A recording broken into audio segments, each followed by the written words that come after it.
UNdlovu waboshwa mhla ziyisishiyagalombili kuNdasa wango-2018 ngemva kokuthi iphoyisa elalisebenza ngokuyifihla laqopha inkulumo yakhe. Lokhu kuzemva kokuthi umlisa okusolwa ukuthi wayeqashelwe ukubulala udadewabo uJoyce kanye nezingane zakhe ngokubashisa bephila atshela amaphoyisa ngetulo lokubulala.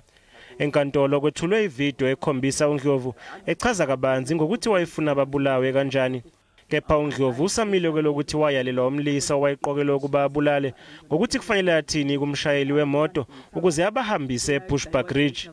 Usagcizelela nokuthi yabulona iqiniso ubufakazi bukadadewabo uJoyce.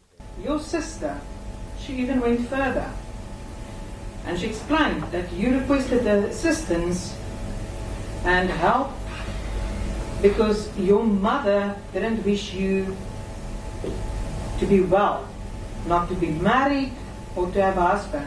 Aunties. That's not true, ma'am. I don't know, my lord, why she said that or where she found that. And what I also find, her evidence went further. She testified that you informed her that you were coming to Bushbuck Ridge that day, the 7th of March 28, and you informed her you were coming.